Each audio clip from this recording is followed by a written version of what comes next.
আসসালামু আলাইকুম রহমতুল্লাহ। কলকারখানা ও প্রতিষ্ঠান পরিদর্শন অধিদপ্তর, পদ অফিস সহায়ক, 17 এপ্রিল 2026। লিখিত পরীক্ষা গণিত অংশের সমাধানের চেষ্টা করি। 1 নম্বর, 3টি ক্রমিক বিজোড় পূর্ণ সংখ্যার প্রথমটির 3 গুণ তৃতীয় সংখ্যাটির দ্বিগুণের থেকে 3 বেশি। তৃতীয় সংখ্যাটি কত? আগে ধরে নেই প্রথম বিজোড় সংখ্যা সমান x ধরে নিলাম। বিজোড় সংখ্যাটি সমান x ধরে নিলাম। এখন x এর মান 1 বা 3 হতে পারে। দ্বিতীয় বিজোড় সংখ্যাটি কত হবে? এখন বিজোড় সংখ্যার পার্থক্য হচ্ছে 2। x এর মান যদি 1 হয় তাহলে দ্বিতীয় বিজোড় সংখ্যাটা হবে 3, যদি 11 হয় এটা হবে 13 ধরে নিতেছি। তাহলে কত হবে? x + 2। আবার তৃতীয় বিজোড় সংখ্যাটি কত হবে? x + 2 + 2। কেন? পার্থক্য হচ্ছে 2, বিজোড় সংখ্যার পার্থক্য হচ্ছে 2, যেটা আবারও বললাম। হ্যাঁ, তাহলে x + 4। ঠিক আছে, এখন আসে ওদের শর্ত মতে। কি শর্ত মতে? যে প্রথমটির 3 গুণ, প্রথম কত? x, তাহলে 3x = তৃতীয় সংখ্যা কত আছে? x + 4 সংখ্যাটির দ্বিগুণের থেকে আরও কত বেশি? 3 বেশি। এটাই ওদের শর্ত। এখান থেকে x এর মান বের করে নেই, বা 3x = 2x + 8 + 3, তাহলে x সমান কত বের হবে? 11। ঠিক আছে, এখন তৃতীয় সংখ্যা যাই বার করতে বলুক পারবো। অতএব তৃতীয় সংখ্যাটি হচ্ছে x + 4, 11 + 4 সমান হচ্ছে 15। অ্যান্সার। আচ্ছা, উৎপাদকে বিশ্লেষণ করুন। দেওয়া আছে পাওয়ার 4 + 4, a² হোল স্কোয়ার + 2 স্কোয়ার লিখা যাবে না, তাহলে a² + b², a + b whole square - 2ab। ঠিক আছে, এখন এটা কি হবে? a² + 2 তার হোল স্কোয়ার - 4a² হবে না? এটাকে কি লেখা যাবে? a² + 2 হোল স্কোয়ার - 2a² লেখা যাবে না? লেখা গেলে a² - b² আকারে আসবে। আর এখন a² - b² সমান কত? a + b × a - b, a + b হচ্ছে a - b। ঠিক আছে,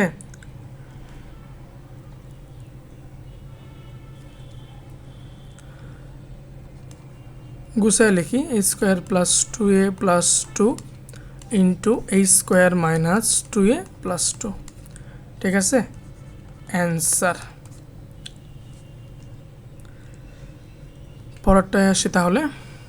a³ + b³ = 16 দেওয়া আছে, a + b দেওয়া আছে, ab এর মান বের করতে বলছে। আচ্ছা, ab সমান আমরা যেটা যে a + b/2 হোল স্কোয়ার, এইটা না। হ্যাঁ,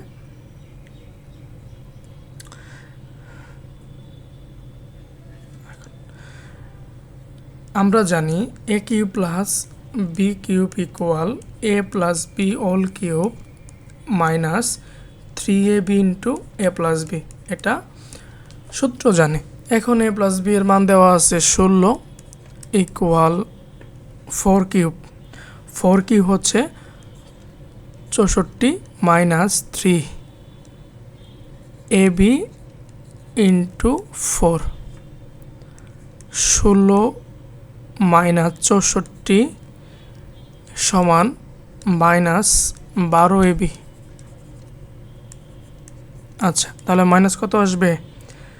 মাইনাস আসবে হলো 48 সমান হচ্ছে 12 AB -1 দ্বারা গুণ করি তাহলে পাবো 12 AB সমান হচ্ছে 48।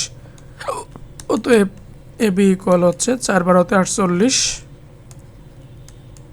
ইকুয়াল 4। ঠিক আছে,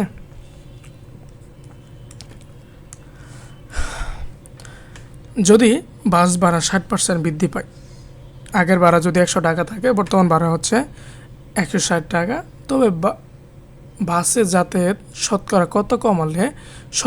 কত কমালে ব্যয় বৃদ্ধি পাবে না? শর্টকাট তো আর লিখিতের জন্য দেওয়া যাবে না। তাহলে ধরে নেই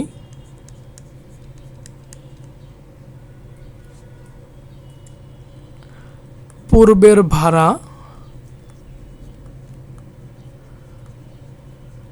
ইকুয়াল 100 টাকা ধরে নিচ্ছি, 60% বৃদ্ধিতে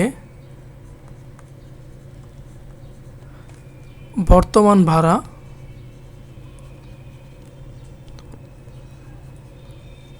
ভাড়া ইকুয়াল 100 + 60 সমান হচ্ছে 160।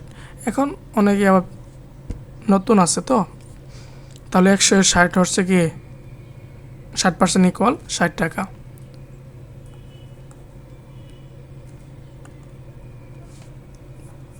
ওকে, এখন আমরা দেখি শতকরা কত কমালে ব্যয় বৃদ্ধি পাবে না। এখন ভাড়া হয়েছে 100 টাকা, তাহলে 160 টাকায় তাকে ভাড়া কমাইলে 160 টাকায় 60 টাকা যদি কমাই তাহলে আগের ভাড়াটা থাকবে। ঠিক আছে, তাহলে আমরা লিখতে পারবো যে 160 টাকায় কমাতে হবে বা ভাড়া কমাতে হবে 60 টাকা। তাইলে আগের ভাড়া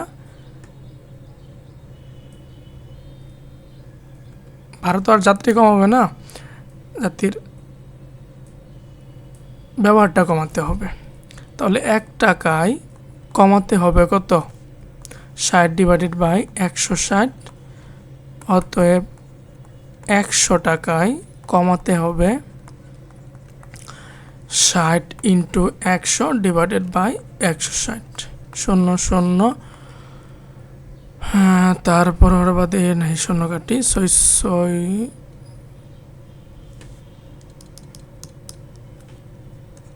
0 0 10 আছে না, ওপরে হচ্ছে 600 /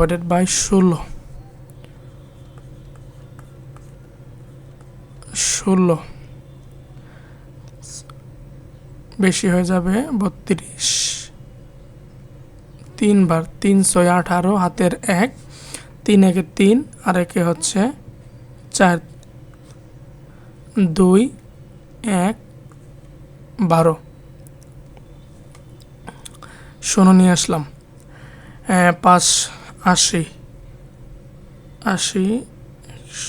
6 7 হবে 7, 6 7 42 2 হাতের 4, 7 একে 7 আর 4 হচ্ছে 11, 8 থাকবে।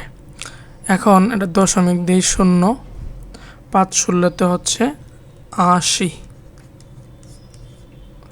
তাহলে শতকরা 37.5%। তবে বাসে যাতায়াত কত কমালে? তাহলে 37.5% যদি যাতায়াত কমায় তাহলে ব্যয় বৃদ্ধি পাবে না। ঠিক আছে, অঙ্কটা ইম্পর্টেন্ট। আসে অফিস-সহায়কের কাম কম্পিউটার মুদ্রাক্ষরিক বা 16 থেকে 20তম গ্রেডের এই প্রশ্নটা আসে MCQ বা লিখিত আকারে। আমারই কঠিন এগুলো। ধন্যবাদ সবাইকে।